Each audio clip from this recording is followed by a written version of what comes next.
to condemn this act and call for the immediate release of this minister in the temple of God. Give us access to our money.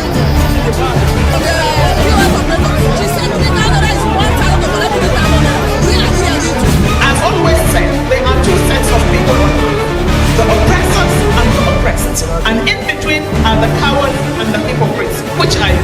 No matter how tough the challenge, how high the obstacles, we always overcome. What Nigerians need now is not about the top thing. Who can come and salvage us from where we are?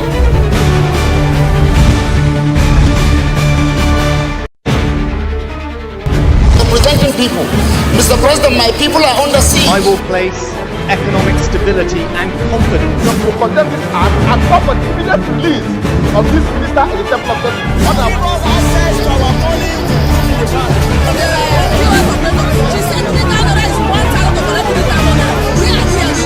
As always said, there are two sets of people. Good morning and welcome to Open Conversation on Atlantic Television Network. Open Conversation is the network's flagship political platform through which trending political news, events and stories are discussed with stakeholders. Through these conversations, ATN uses political talks about specific issues, party system and actor to explore hope and engender positive impacts to the society. Today on Open Conversation, we'll look at the stories. First, Bayelsa State. PDP loyalists' refusal to defect with Diri sends signal, Bodejo says. And then on to the drama that unfolded in Abia State. Majority leader smashes lawmakers' head over Otis cash gifts. And on party politics, court sets October 31 judgment on PDP suits. And ADC warns federal government against silencing opposition over alleged coup. APC says opposition has failed Nigeria completely. We'll go on a short break, and when we come back, we'll delve right into the show. Do not go away. And the oppressed, and in between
Welcome back and thank you for staying with us. Joining me on Open Conversation this morning is Okechukwu Edenkwo, a regular on Open Conversation and also a political analyst. Good morning, Okechukwu, and welcome. Yeah, good morning, Larissa, and good morning to all our esteemed viewers all over the world. I also have with me this morning George Azunda Chenda, also a regular on Open Conversation and a political analyst. Good morning, George, and welcome. Good morning, Laurentia. Good morning, viewers. And then on to the story. Former Deputy National Chairman of the People's Democratic Party, Chief Olabode George, has criticized Bayelsa State Governor Doye Diri for defecting to the All Progressive Congress, describing the move as shameful. George said Diri, who became governor through a Supreme Court ruling, should have shown more respect to the people of Bayelsa by staying loyal to PDP. He argued that the mass defection of opposition governors to the APC reflects personal interest rather than service to Nigerians, questioning what the ruling party has achieved to warrant such attraction. According to him, the country's growing debt, economic hardship, and unemployment show that the APC has failed to deliver meaningful progress. George further pointed out that Diri's deputy and several PDP leaders in Bayelsa have refused to follow him to the APC, calling it a clear signal that the defection was self-serving. He also urged party members facing internal disputes elsewhere to remain patient and loyal to the PDP's leadership structure. What do you make of this story? Well, I think for me, what Bode George has succeeded in saying is personal and is guided by selfish interest. Fine, Doye Diri may have resigned from but he has not stated where he's going to. Up till now, he has not made a statement to his next move. So I advise Bode George to hold on and know where Doye Diri is going to. Secondly, if the deputy governor and some leaders of the party says they want to follow the governor to wherever he's going to, well, it depends on the governor. But the good thing, I learned about 19 members of the State House of Assembly went with him. So if 19 out of 24 has gone with him, he has more than two-thirds and overwhelming majority to carry out any legislative function or business within the ambits of the House of the Assembly. So for me, wherever Doye Diri or whatever that has guided his decision, first and foremost, in politics, the major thing about politics is personal interest, which supersedes other interests, be it collective or party interest, as the case may be. So I don't know his reasons, but if he says he wants to align with the center, so be it. Yes, as a governor, if you align with the center, as the case may be, you stand a better chance of your voice being heard at the national level.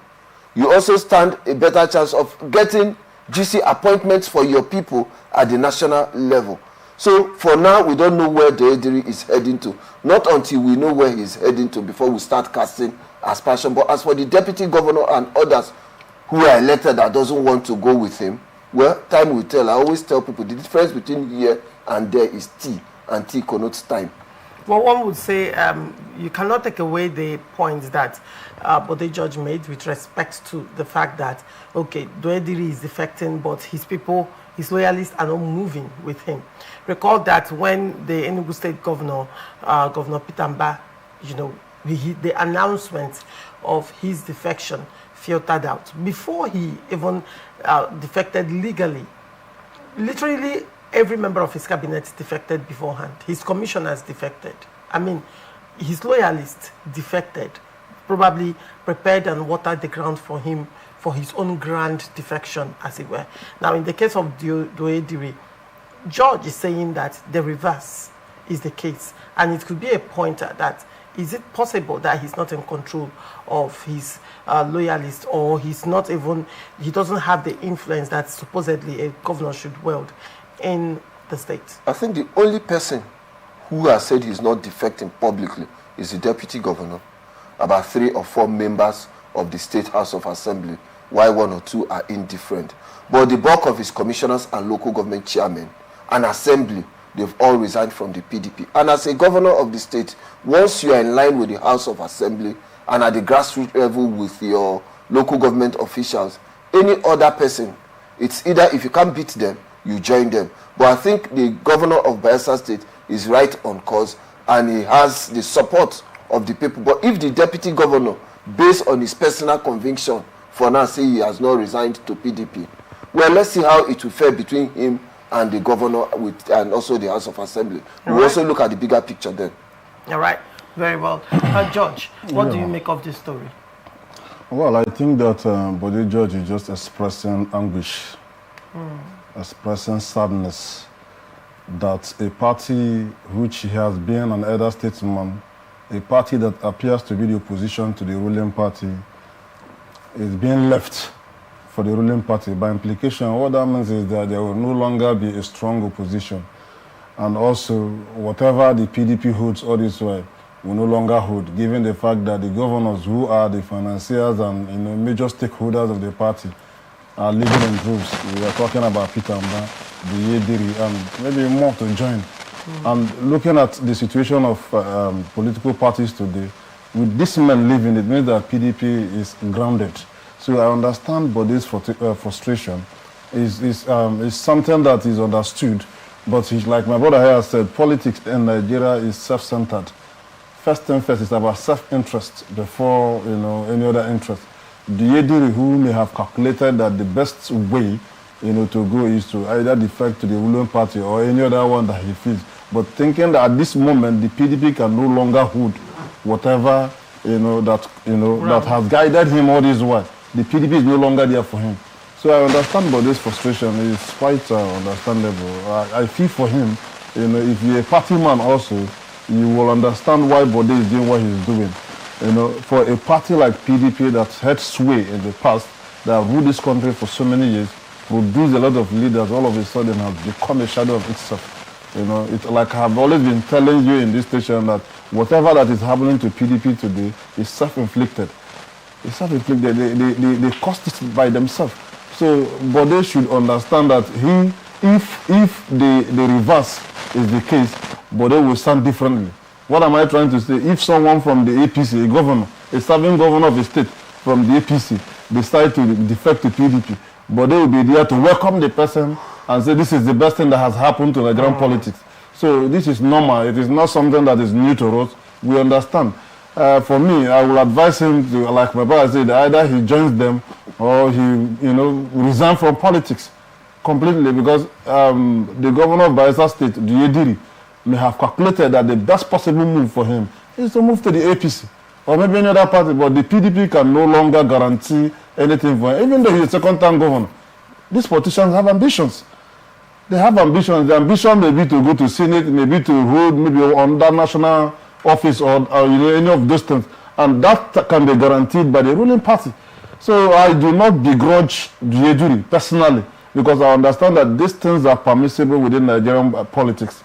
It is in our political culture for people to move from party A to party B, especially when things that no longer suit them in wherever they were before that time. So it's something that is understandable. Let Bode George is an elder statesman. He should have understood this thing even before some of us. But I understand that because he's a party member, he's an elder statesman in the party who would want to see the PDP mount a formidable challenge. Unfortunately, those who help them to keep the party afloat are resigning and living in groups. So his frustration is understandable. How many PDP governors are left now? How many are we even talking about? It appears even in Rivers State today, we have a PDP governor, but looking at the situation of things, the party is no longer what it is. It's the shadow of itself now. I think talking about how many PDP governors, I also heard from the grapevine that Abu Kefas of Taraba State is also taking double quick match out of PDP. And our governor, his body language, I'm not sure he is interested in anything that has to do with PDP National at the moment. So technically, they say they have. Zamfara State is still in PDP. Yeah, yes, they have. Then Adeleke, the governor for Osun State, say he has friends in he said he's not resigning. But he's still a party man in PDP.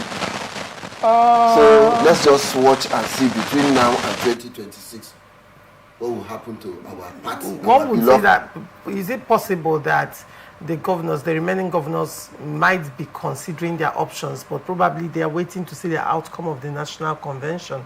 Of course. To determine whether they will still pitch their tents or they will move. Yes, and I believe also that National Convention will determine the fate will be make or break of the soul of what is remaining of PDP. All right, moving forward, tension has erupted in the Abia State House of Assembly after a violent clash between Labour Party lawmakers during a private meeting in Aba over the sharing of funds allegedly gifted by Governor Alex Oti. Majority Leader Honorable Okoro Uchenna Kalo reportedly smashed a beer bottle on Honorable Akachukwu Uchonye's head, leaving him with injuries. We'll go on a short break. We'll be right back. Do not go away. I've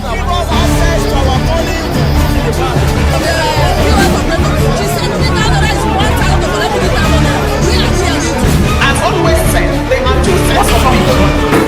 Why are you here? What's that now? In between, I was never losing now. Leave that place. People are here talking. No matter how tough the challenge, how high the obstacles, we always overcome. Come on, check with What about the top thing? Who can come and salvage us from where we are? From the lines across the ocean to the land beyond the mountains, through the Sahara, we bring on-spot news, live analysis, expert discussions on trending stories in politics, business, socio-economy, sports, and documentaries. So catch all the updates on the happenings around the globe. Stay focused on the fact today.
Welcome back and thank you for staying with us. Tension has erupted in the Abia State House of Assembly after a violent clash between Labour Party lawmakers during a private meeting in Aba over the sharing of funds allegedly gifted by Governor Alex Oti. Majority Leader Honorable Okoro Uchenna Kalu reportedly smashed a beer bottle on Honorable Akachukwu Uchonye's head, leaving him with serious injuries during a heated argument about the disbursement of the money. The altercation, which took place at the residence of Honorable Fine Ahuama and attended by Speaker Right Honorable Emmanuel Emerowa, reportedly began after Uchonye demanded a larger share, citing his role as chairman of the House Committee on Appropriation. Sources claimed the speaker warned attendees not to report the incident, but Uchonye later sent photos of his injury to Governor Oti. Days later, the lawmakers embarked on a 1 billion naira state-sponsored trip to London, which sparked further disputes over unpaid travel allowances. Reports indicate that anger within the caucus has intensified, with some members now plotting to impeach the speaker and other principal officers over alleged financial misconduct and mismanagement of funds. George, what do you make of this story? I must say that this is not even something we should, hear. It's very shameful for members of the State Assembly to be fighting over money to the point where a so-called leader of the House smashed bottle on his colleague's head. What for? This could have led to the death of his colleague because of money. And again, you begin to ask the question, why would OT be giving them such an amount of money for helping to pass what their constitutional responsibility is, passing a law speedily? He gave them the money that led to them, one of them picking bottle to hit on the head of the other. I mean, these things, for me, I didn't even know how this leaked. I did not know how this leaked to the press. If I were to be part of this will not leak for the press to, begin to discuss it, because it's quite shameful. I mean, is this the kind of thing we should hear? It's not as if maybe they were debating in the House over a bill and all that until it led to that kind of fracas. They were trying to share money given to them by the governor for speedily passing a bill. Carrying out their constitutional responsibility, they were given money. I mean, what kind of country are we living in? This is the same OT that people have been praising is doing this. So there's no difference between OT and the Nigerian politicians. There's no difference. We are not even done with that. They are also, just to cover up the nonsense, they're also coming up with 1 billion naira travel. What are we even talking about? Sponsored. Taxpayers' money, 1 billion naira. What are they going there to do? Probably retraining. Retraining for 1 billion naira. That's the question. That's the question. 1 billion for a state like Abia State. 1 billion naira only for the State Assembly. 1 billion. My dear, I don't know. This is quite shameful. Well, if I were, like I said, if I were to be there, this will not leak to the press. It depends. And they say they flew first class to UK. They flew first class and they stayed in Prime Hotel in central London, one of the most expensive hotels. And for me... and they went there and also started having altercation publicly.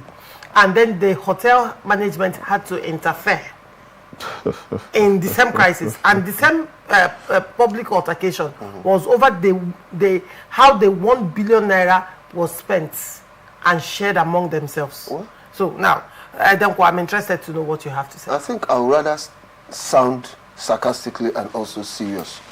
First, I wonder why prayer will be sent. They should have adopted the pattern of Akpabio, who sent prayer to their email boxes. So I wonder why answers to prayer will now become something of a public domain. That's one. Secondly, I think going forward, for those who wants to seek electoral offices, after going through DSS screening, they should also go for psychiatric and psychopathic evaluation. It's very, very important to check their temperaments. Otherwise, something will happen. Then for me, talking about Alex Otti and the Labour Party, they were seen as the saints of Nigerian democracy. So it's now clear, or crystal clear, that there's no difference between 6 and half a dozen. Because if those people who are from Labour Party, that we say they are saints, we don't give shishi, that's their slogan. So now they start sharing money, public money, for passing an appropriation bill, which is their constitutional right. Larissa, for doing your job, do you get extra pay apart from your basic and your statutory pay? So for me, it's a shame that this kind of thing will happen. And they say those whom the gods want to destroy, they first of all make mad. They exhibited part of it here in Nigeria and also went to London to do the worst, where the hotel management had to intervene. Why? Because of sharing formula and disbursements. So it has shown that there's no difference between PDP and Labour Party. It's just a matter of name, nomenclature, and either party symbol. But when they talk about the persons, they're all the same. So they are not saints, and they cannot even be solution to Nigeria's problem at the moment. They can even do worse. Because they say the devil you know is far better than the angel you don't know. All right. Now, periscoping this issue, just like Judge mentioned, a much more troubling and fundamental problem or the issue that I'm seeing here is, why did the governor give them money for fulfilling that which they are being paid to do? Considering that their job is not 9 to 5, Monday to Tuesday. they only convene and have plenary when they need to have plenary. So it's not like from Monday to Tuesday you see them dressing up and having plenaries and, you know, speaking on issues pertaining to the welfare of the Abia people.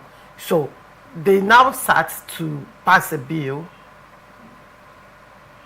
One would say, was that a lobby? Or, okay, it's a thank you for passing the bill speedily. Why should they be paid, just like Judge said, to do what is constitutionally expected of them to do? Must have That is number one. Number two, now, part of the things that Nigerians have been talking about is cost of governance. Cost of governance.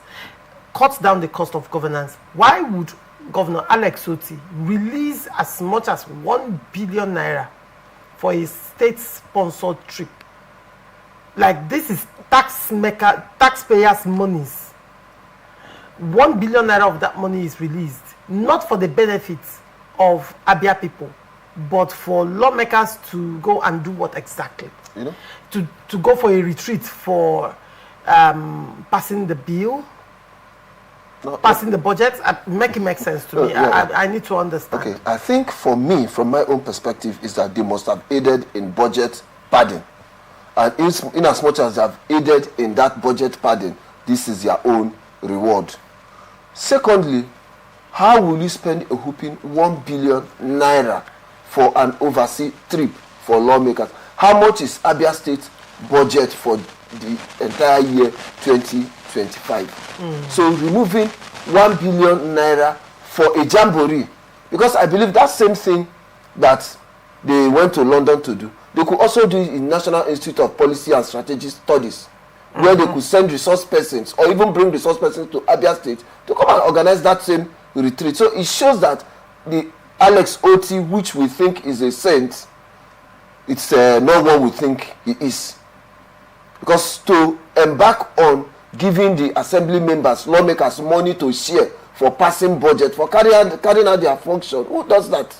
So that means there's no difference, like I said, no difference between 6 and half a dozen. So let me respond to this. I think that, like you mentioned here earlier, it borders on lobbying, not actually bribing. And that bribe is when you give first, you know, compelling the person to do something that is not the right thing to do, and the person receives the money and carry out the responsibility. Now you can lobby to say, do this, I will appreciate you at the end of everything. So we say Uti lobbied them with such amount of money. I really don't know the exact amount, but the truth is, you lobby people who we are elected to carry out constitutional responsibility of making law. It's obvious, like my brother said here, they would have aided in padding the budget. And in return for this, you give them part of their money. Or keep a blind eye to certain things. These are part of the politicking that, you know, is ongoing in that state, and just like every other state. You know, the harmony between the executive arm and the legislative arm, where things like this happen, to have, you know, their way in doing things. Because if you don't do it, they can present a bottleneck for you, given the way our constitution is structured. You know, they have the oversight functions on the executive and all that. So this money, and you know, in government money, you cannot just retire it like that. You must tie it to something. Yes, you must tie it to something. So part of this overseas trip, like you said, they could have done that in Kuru. They could have done it even in Akwa Ibom State, any part of this country.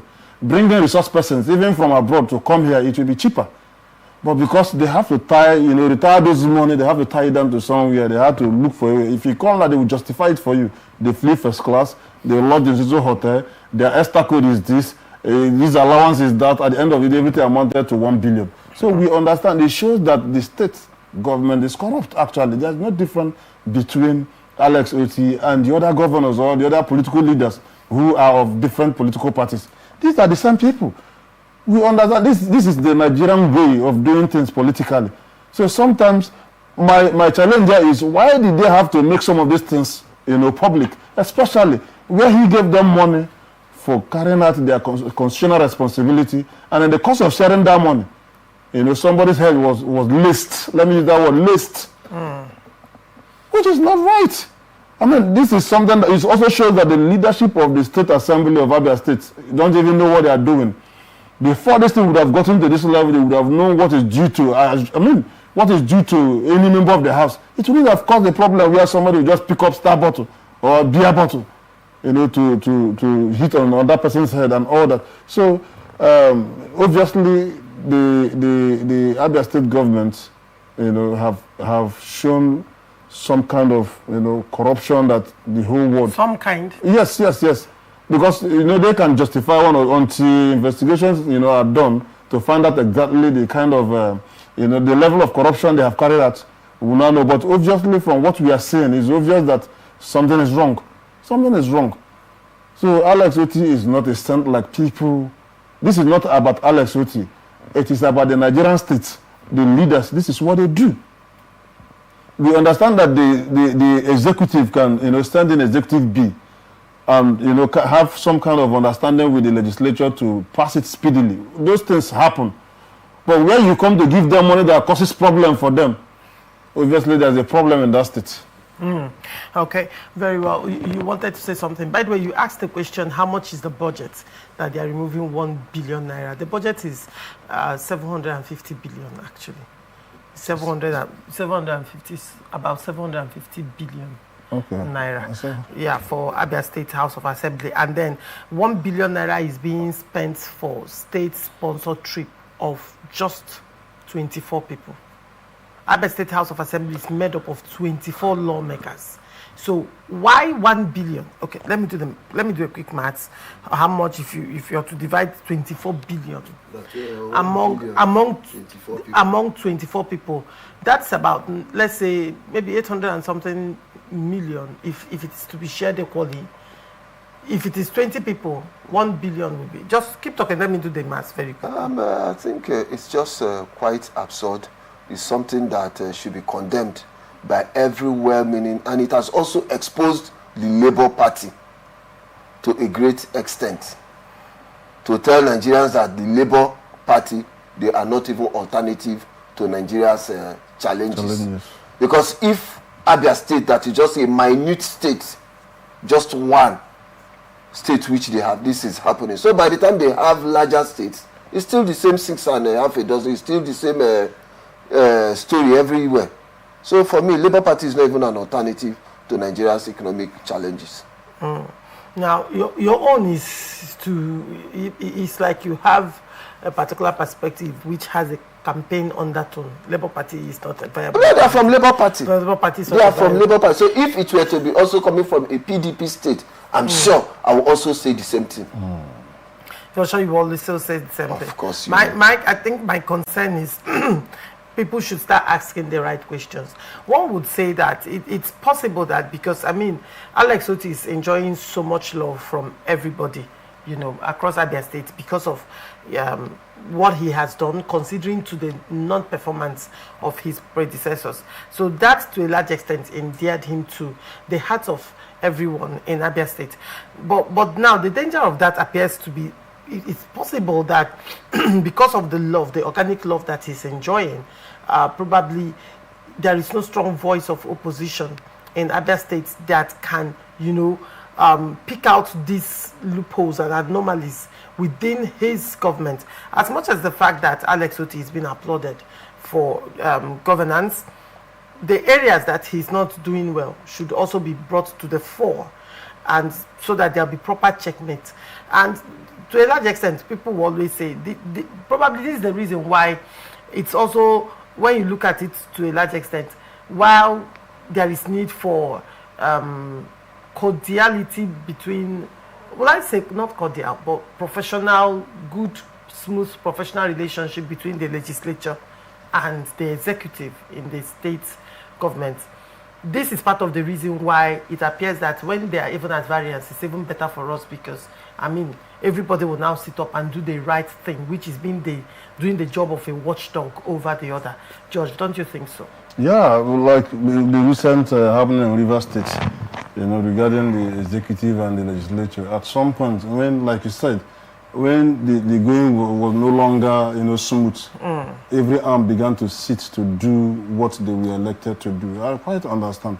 Well, coming to Alex Oti and, the good governance he has been carrying out in Abia State, it's obvious, from what we have seen in the media, even though some of the reports that emanate from there, shows that it is not just all what they keep telling us that, are true, that some of it are not exactly the way they appear. But I want to say this, Nigerian people, we are the problem. We are the reason why our leaders keep acting the way they are acting. It doesn't matter if it is investigated to find out that Alex Oti, Governor Alex Oti, has taken another 2 billion or 3 billion or 100 billion of whatever money that Abia State owns and put in his pocket. Tomorrow, if they call for election, I'm a realist and I will tell you how it is.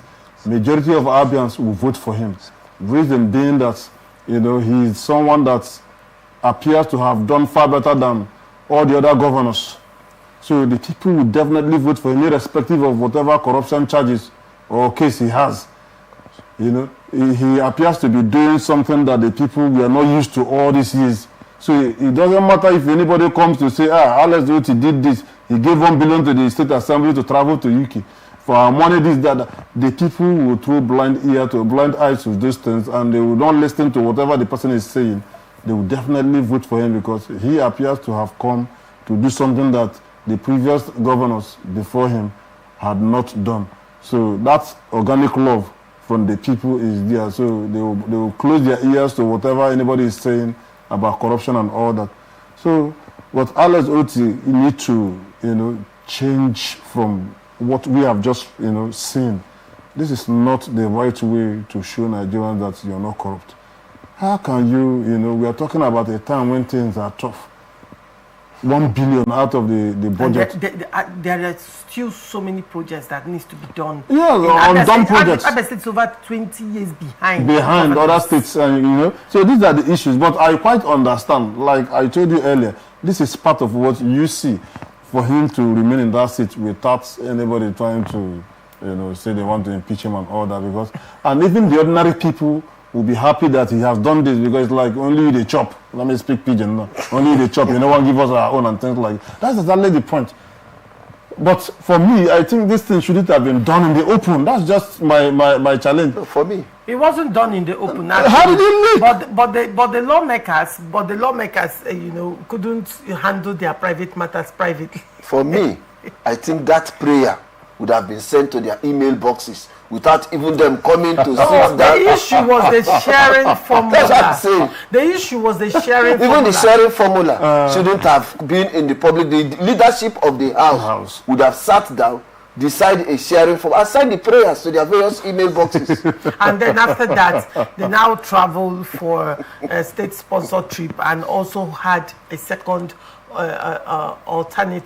a second altercation over 1 billion naira state-sponsored trip. I mean, this kind of image abroad is really disgraceful, and that to a large extent even further puts us. I mean, it further embarrasses the nation that lawmakers of a state traveled abroad and went there to fight themselves over 1 billion naira state-sponsored trip. I mean, the absurdity of the story. It as much as the fact that when you look at it, you want to laugh. Like what manner of disgrace is this? But then when you look at it and what it's doing to our image in the international community, it's troublesome, it's worrisome, and Nigerians should condemn these things and ask questions. And genuinely speaking, this action by Governor Alex Oti is very disappointing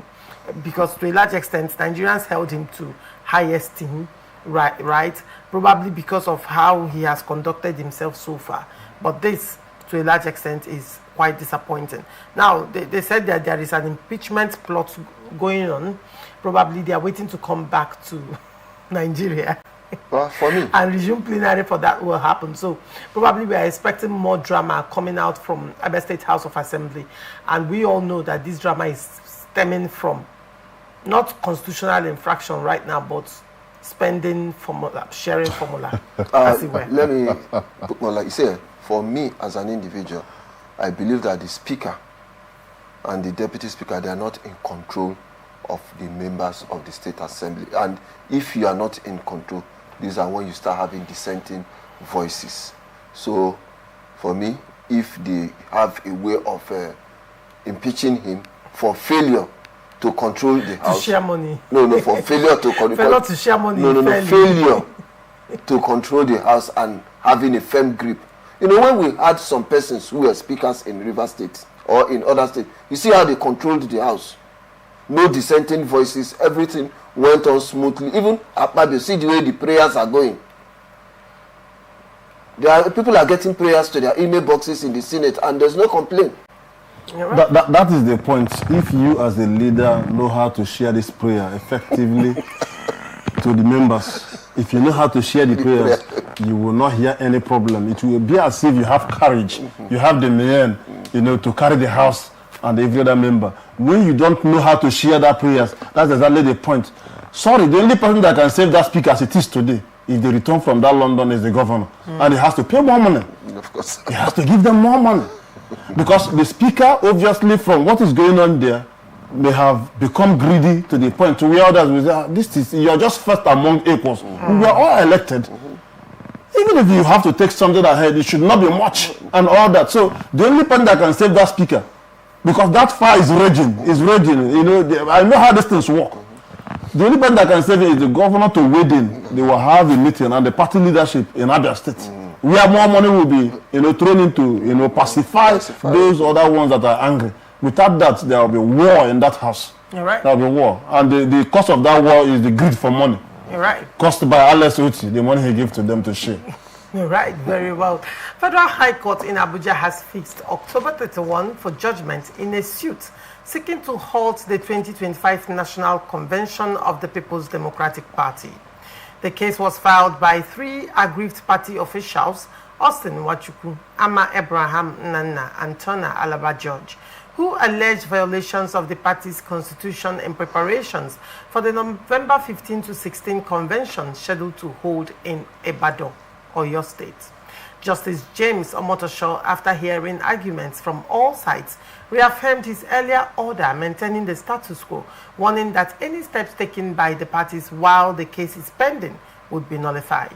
The plaintiffs argued that the PDP failed to conduct valid congresses in 14 states before issuing the convention notice, which they said breached both the PDP constitution and the Electoral Act. However, counsel representing the party's acting national chairman, Ambassador Omar Damagum, and other defendants urged the court to dismiss the suit, insisting that matters relating to conventions and congresses are internal affairs of the party.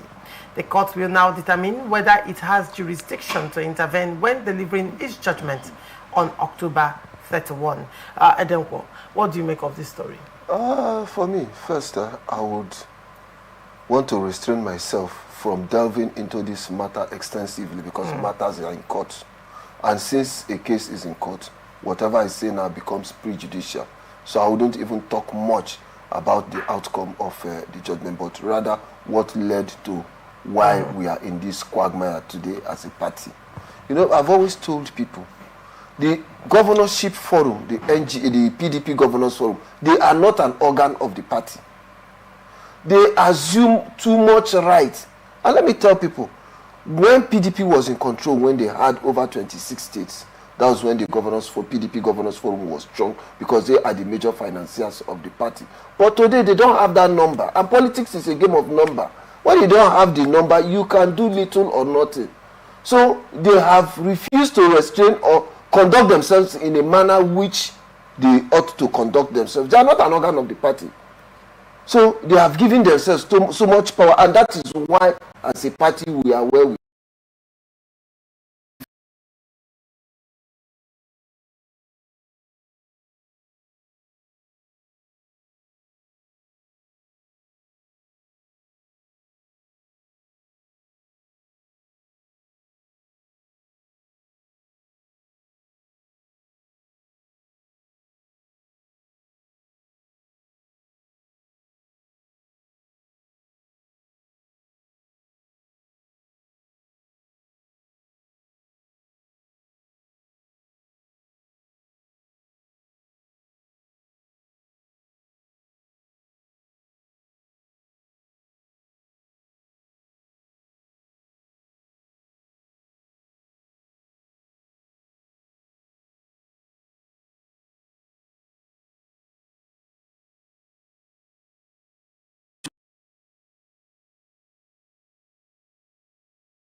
by him.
To start.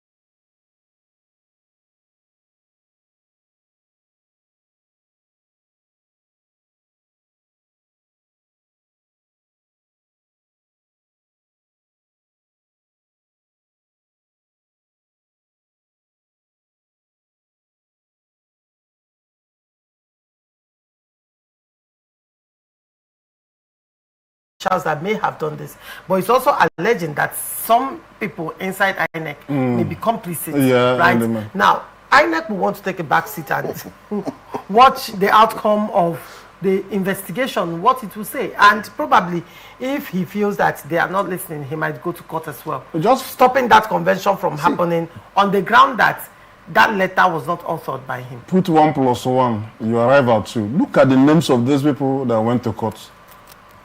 Look at Samayao. You know where this is going. No, I don't want to make it. No. I did not say anything. I didn't say anything. So that they don't quote you. No, I did not say anything. I just said, look at the names, look at this and that, then know where we're headed. So obviously this thing is not going to work. This is just a delay tactics to ensure that the center doesn't hold. You know, it beats me, my imagination, that a party that once boasted that they will rule Nigeria for 60 years during the reign of Vincent Ogbulafor as party chairman only ruled for 16 years instead of 60 years. And you know, another set of people I blame again in the PDP is the Board of Trustees.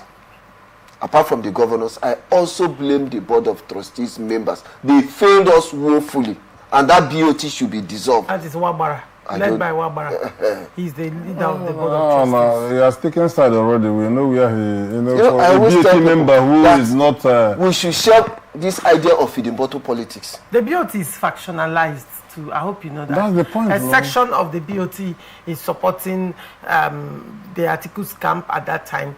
The other section was behind the weakest faction at that time. And this is where we are. And one would say, now, who among the BOT, can come out and say this is, because you can't even speak, and it will be carried as, or it will be recognized as BOT speaking if it is not coming from the chairman of the BOT. You know what? And the chairman of the BOT, which is Wabara, already had taken a position from time immemorial in this matter. Recall as well that PDP governors will hold a meeting, come up with a communique, and it will be adopted by the BOT. See, let me tell you something. I made mention of one word here. I say they play feeding bottle politics. So I say feeding bottle politics. They have compromised. And when a child collects a feeding bottle that is filled with milk, that child clings onto that feeding bottle and it doesn't release it until the content inside that feeding bottle finishes. So they have compromised as BOT members. When elders, those days who have real elders, they call every warring factions together in the family, sit people down, and the words of the elders become law because they know that they have wisdom. But today, what is happening in our party? We have elders that have compromised. Compromised elders. And that's the genesis of PDP. I blame the governors and I also blame the BOT members because they saw the truth and decided to take side. They didn't follow the truth. And that is where we are today. So basically, you don't see the PDP National Convention holding. That's from the indications. It's obvious that it's not going to hold. And therefore, you still maintain the same It's as simple as that. It's as simple as that. Matters are in court. And No, you know listen. Outside the matters that are in court, Outside the matter, there's another matter which the secretary has come up to say that I did not sign this. I did not. He wrote to DSS and other relevant authority. I did not sign. And don't forget that the secretary is the arrowhead in these meetings. The secretary has to issue notice of that meeting. The secretary is the person that takes correspondences, minutes during the meeting. So the question will now be, whatever is the outcome of this judgment, when it happens, the question would be the position that Samuel Anyanwu is alleging, and it's a serious allegation, that he did not author the letter, that his signature has been forged, and he's calling for investigation into members of the PDP who could do that. And also, he's alleging that also some persons within the INEC could have also, it could be a conspiracy between the party and some members. So that also puts INEC on the defensive at this point in time, because INEC is under pressure to extricate themselves from this allegation. Now, do you see INEC going ahead to participate in a national convention that the secretary of the party is saying he did not author the letter, he did not issue notice of meeting? Well, whoever goes to the bush and carry a termite-infested firewood should get ready for the visit of lizard in his house. That's a very good Laurentia, I have always been of the position that some of these intractable issues affecting our political parties and others cannot be resolved in the courts. The best way for these people is to close around, come together as friends before. Do you see that happening? This is the possibility. You cannot rule it out. What it requires is for those who are on top of high horses to come down from their high horses, sit down as men, not as gods now. As men, let's discuss. What are the issues? It's a give and take thing. It's a give and take thing. You compromise here, you accept this, you shift grants and all that. We come to a compromise and agree, and we go forward, we close ranks and, move on with the convention and all that. Unfortunately, these men are still, the likes of Atiku, have moved to ADC. It's no longer there. Now, there are these other factions that feel that they are fighting the FCT minister. They are holding their own, the likes of Bala Mohammed and his group. The FCT minister and his people, his own group, are on one side. So these people can hold a meeting. Then Damagum and Netanyahu, they are like two parallel lines. They are not crossing. So how can the president and secretary be at variance? These are the issues. Before now, they were not at variance. They were working hand in hand. What happened, I really don't know. That bug in that PDP is still eating them up, is still there. They are yet to identify the bug and kill it. So let them come down from the high horses, sit down as people, not as gods now. They should look at themselves as normal human beings and discuss, okay, what is your anger? What do you think we can do to assuage your feelings and all that? You take this, I take this, let's see how we can come to a compromise. And before they'll forge a common front, conduct their convention, the party will move on. Because the supporters are always there. Those are the lower rung of the political ladder are still there waiting for directive to follow. So these leaders are our problems. Leaders are the problems. Right. Because of their selfish interest, ego. I'm the one in charge. I'm no longer the one in charge. This and that. That is what is causing the problem. They have killed that beautiful party that was formed years ago. Today, you see mushroom parties are even. Who is ADC as a party? Today, ADC now have more name than PDP. Because by the next election cycle, I doubt if they can have one governor. I doubt. The PDP yes, with the way things are going.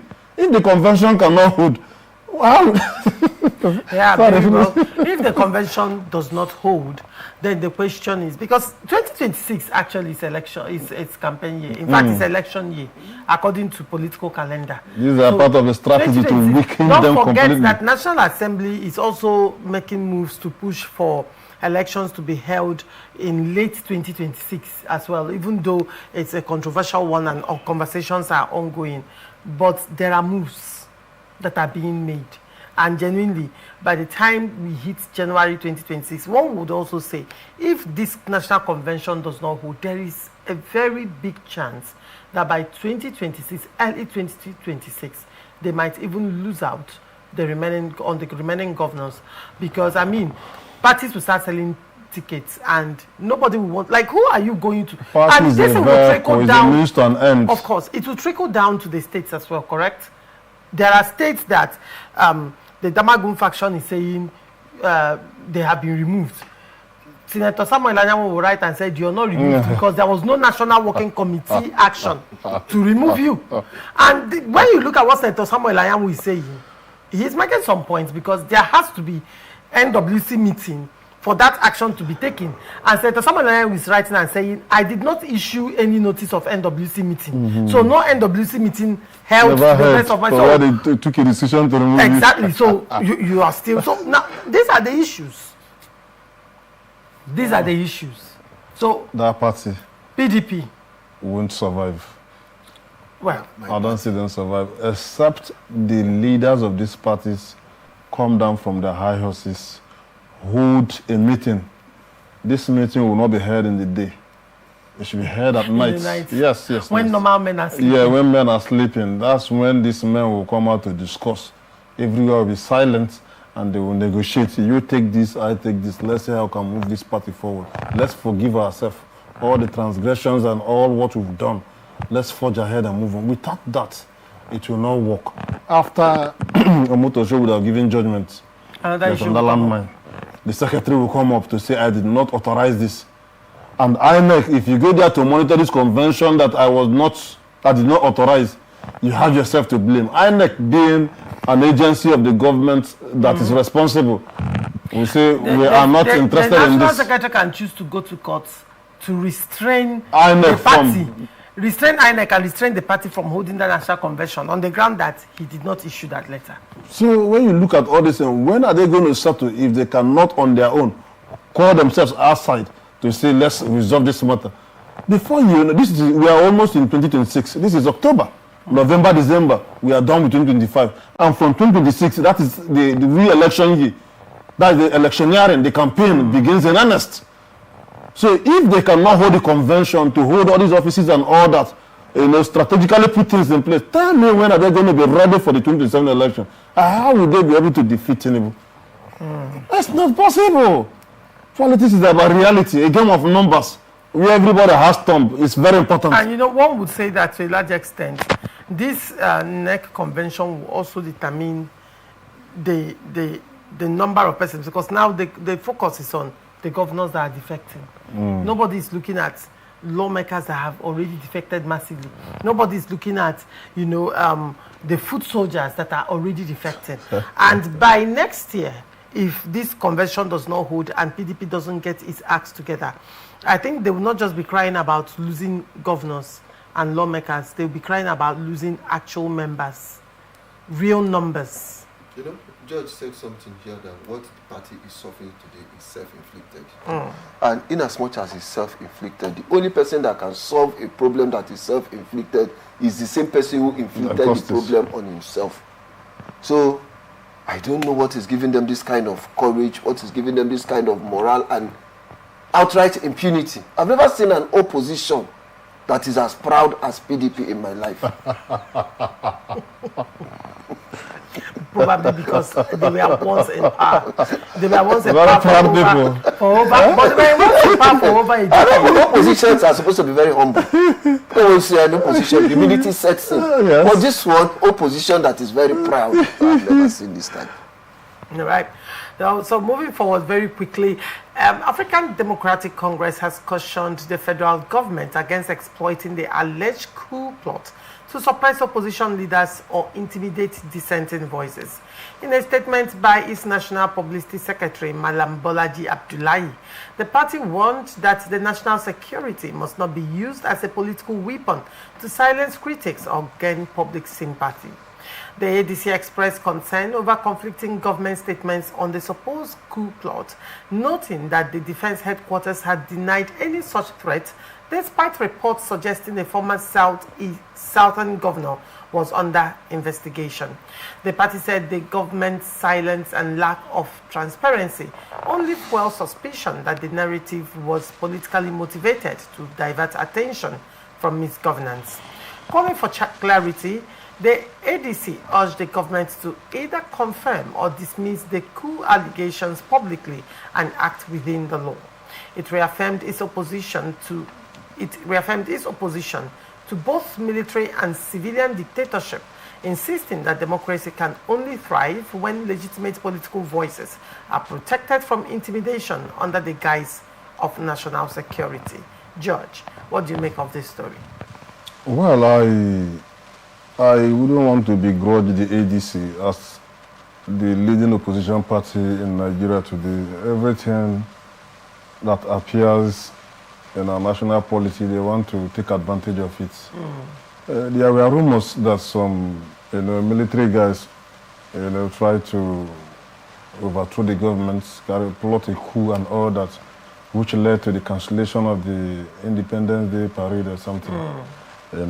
The government agencies and the military have come to issue a statement that there's nothing like that and all that. So what the ADC is doing now is just being active as opposition political party, saying that the government may not be telling Nigerians truth.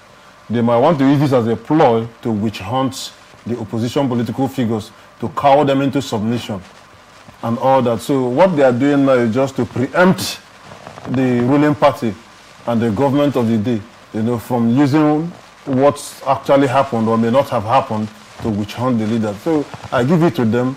They are actually playing the politics. We are in an electioneering period now. All these things are permissible. It doesn't in any way show whether it is the truth or not.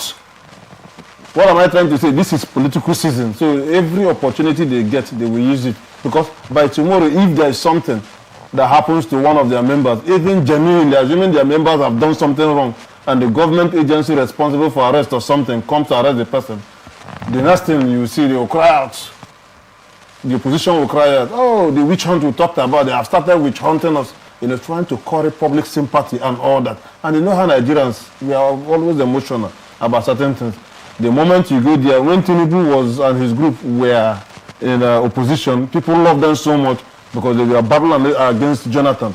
Now, the same Tinubu that people loved for fighting against Jonathan then is now in power. The same Nigerians who loved him for fighting against Jonathan, who they said was corrupt, are now the ones fighting against the same Tinubu.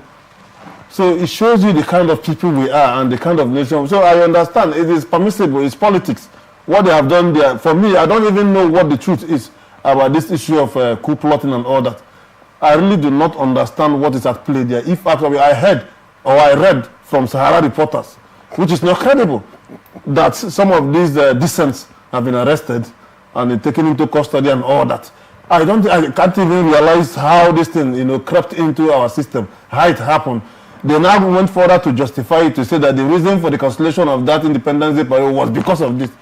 That the coup plotters actually plotted to take over government on that particular day and all that. So, for me, it's just about politics and nothing more. All right, very well.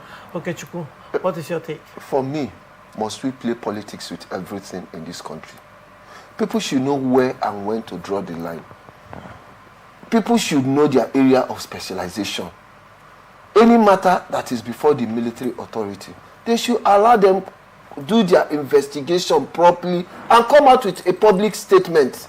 You don't do things to divert public attention, also whip up sentiment. ADC, if they're a political party, no problem. I wish them well. But let them tell Nigerians what they will do for Nigerians and not capitalizing on any national event and come up with a very bogus and humongous statement. Is it because they know how to write or they know how to talk, then you must talk? It's not done anywhere in StarTimes. They should restrict themselves to ADC matter. Tell Nigerians what they will do for us. Tell Nigerians what they can so that we will believe in them.